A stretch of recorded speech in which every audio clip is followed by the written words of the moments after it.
A shrill scream tore through the quiet night.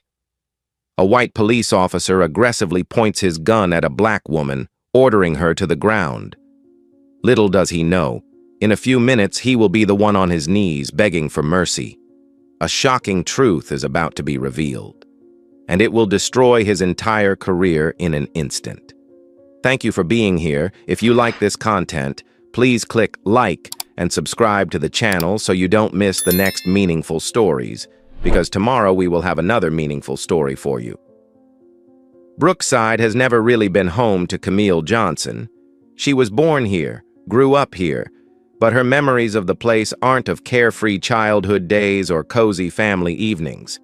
They're of the looks of disdain from white neighbors, the whispers behind her mother's back as she walked into the grocery store, the stares of neighborhood cops when they pulled her father over for driving an old Ford on a windy road. Camille's family left when she was 13, hoping for a better life out west, where her parents believed that justice might actually exist. But Camille never forgot Brookside.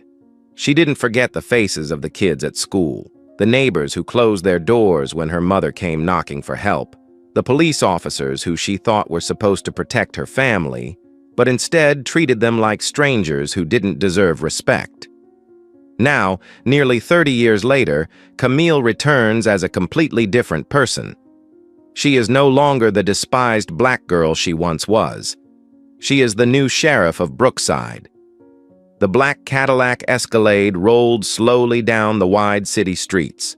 The streetlights cast shimmering shadows on the windshield, like old memories in Camille's mind. She had driven down these streets hundreds of times when she worked in Chicago, but here, right now, it felt different. She was no longer an outsider. She was the one who would change this place. Camille wore a simple sweater. Her black hair was neatly cut short. Her face was sharp, but not cold. Years in the industry had forged her into a strong woman, steady enough to face the biggest challenges.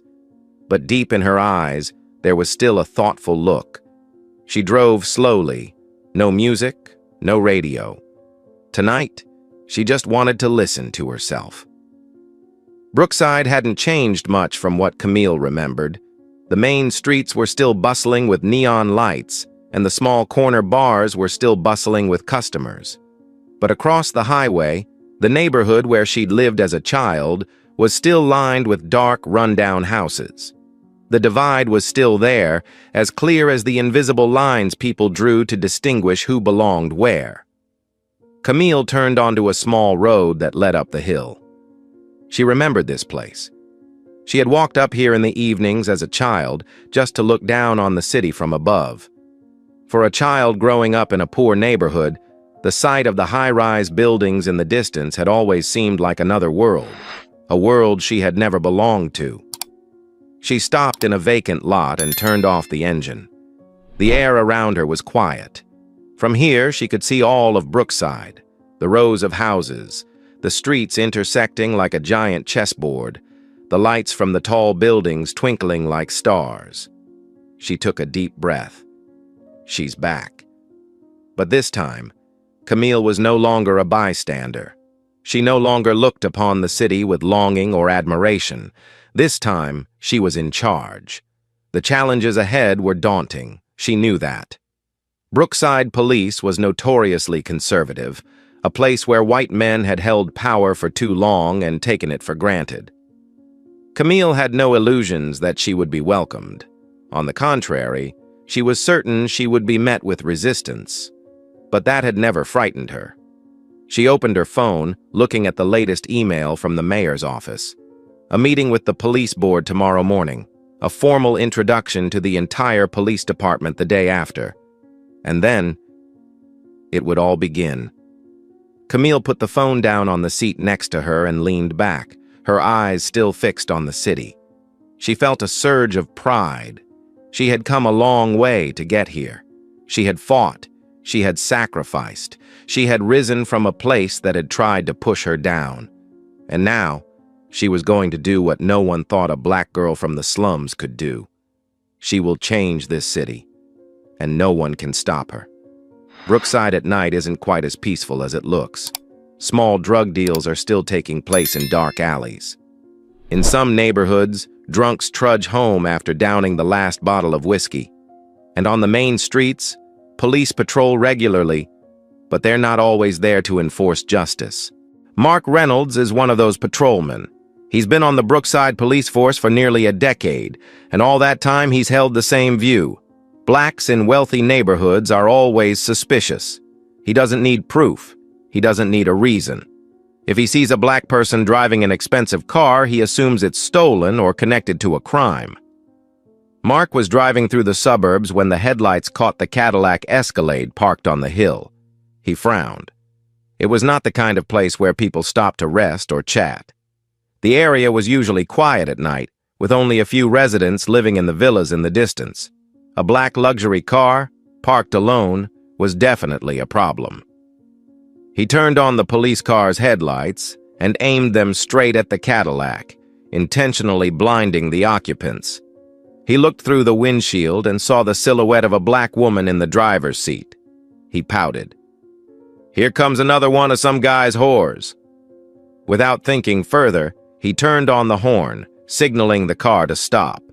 But when he realized that the car had been turned off and the person inside still made no suspicious movements, he began to feel annoyed. Mark got out of the car, adjusted the sling on his belt, and tightened his grip on the baton. He had done this hundreds of times before.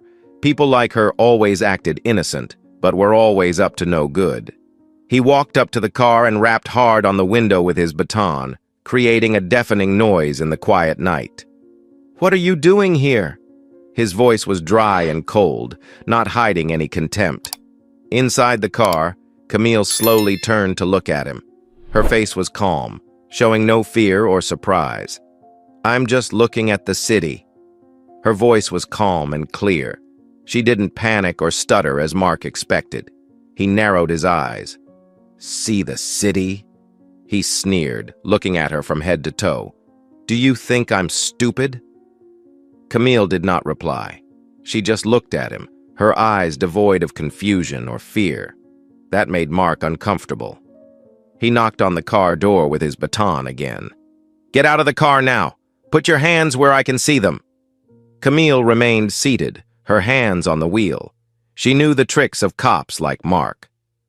"I have no reason to get out of the car, officer." Mark gritted his teeth.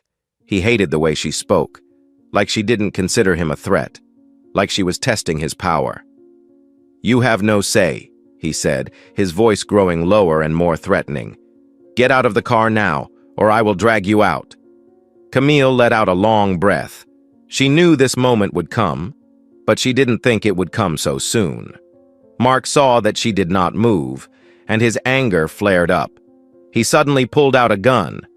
"I won't say you a second time!" His shout echoed in the silence. The headlights of the police car shone directly into Camille's face, reflecting the cold metal of the gun barrel aimed at her. But Camille showed no fear. She slowly raised her hands in front of her chest, keeping her eyes calm. "I have no weapon. I am not threatening you." Mark doesn't care. "Get down on the ground, now!" Without waiting for her to react, he jerked open the car door. His rough hand grabbed Camille's arm, twisting it back. "Who do you think you are to talk to the police?" he hissed. A sharp pain shot up Camille's shoulder, but she remained silent. The sound of handcuffs clacking echoed in the dark night. He arrested her as a criminal. Camille felt the brutality in every move Mark Reynolds made. He pressed her down hard on the cold ground, his knees pressed firmly against her back, his hands holding the handcuffs so tightly that her flesh ached. Despite being restrained like a dangerous criminal, Camille remained surprisingly calm. This was not the first time she had been treated like this. Even in uniform, she had witnessed her white colleagues looking at her with suspicion and contempt. Mark, on the other hand, was filled with excitement. He felt satisfied at having defeated a stubborn black man who dared to challenge his authority. "You think you're so smart?" He growled close to her ear. "I told you to get out of the car, but you didn't. You just had to act stubborn. Now look, where are you lying?" He tightened the handcuffs, making Camille feel pain in her wrists, but she remained silent. She did not scream, did not struggle. She just stared straight into the darkness, taking a deep breath. Mark continued to pin her to the ground, his hand tightening on the gun, thinking about what he would write in the report after this arrest. He had no doubt about his righteousness. "Does a person like you think you have the right to ride in a luxury car and wander around this neighborhood?" he muttered, his voice full of sarcasm. Camille still did not reply. She did not want to waste her breath on someone like him. But just then, another headlight came on. Another police car was approaching, its tires screeching as it stopped just a few meters away from them. Mark cursed under his breath. He didn't want anyone to interfere. He wanted to handle this his way.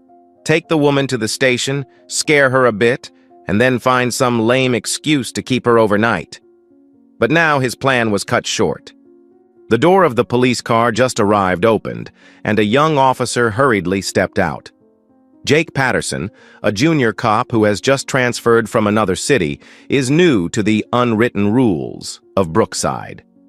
He is not a racist like Mark, but he has never dared to speak up against the wrongdoings of his colleagues. But as soon as he saw the scene before him, Jake was stunned into silence. A black woman was pinned to the ground, handcuffed behind back. A policeman was pointing a gun at her. When he looked closely at the woman, Jake immediately recognizing her, Jake had once worked as Camille's subordinate. Jake took a deep breath, panic rising in his throat. "Mark, stop!" he shouted, his voice mixed with confusion and fear. Mark frowned, turning his head to look at Jake as if he had just said something stupid. "Are you crazy? I'm arresting a suspect." Jake shook his head, dread spreading through his body. He swallowed, trying to keep his composure, but his voice was almost trembling. "She's—" Jake hesitated, almost not believing what he was about to say. "She's our new sheriff." At that moment, Mark was stunned. His whole body stiffened.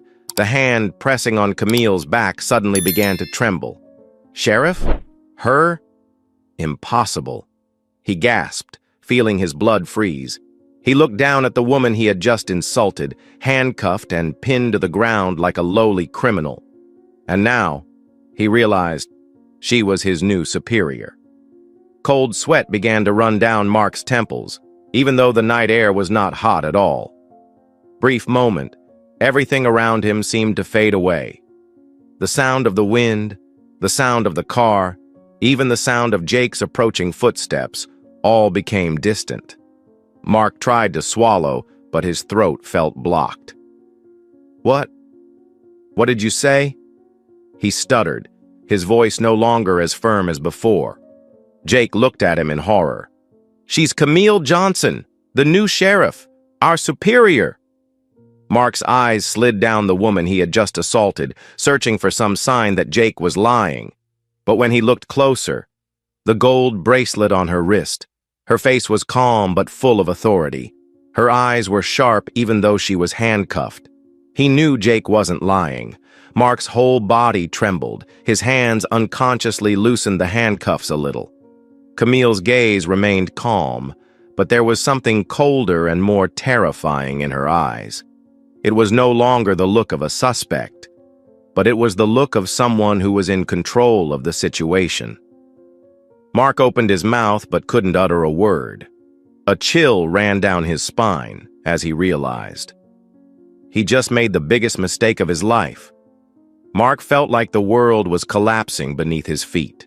His body was shaking, cold sweat was dripping down his forehead while Jake stood there, his eyes filled with tension and terror. Camille Johnson, the woman he had just restrained, insulted, and held at gunpoint, was not a suspect. Not a car theft suspect as he had thought.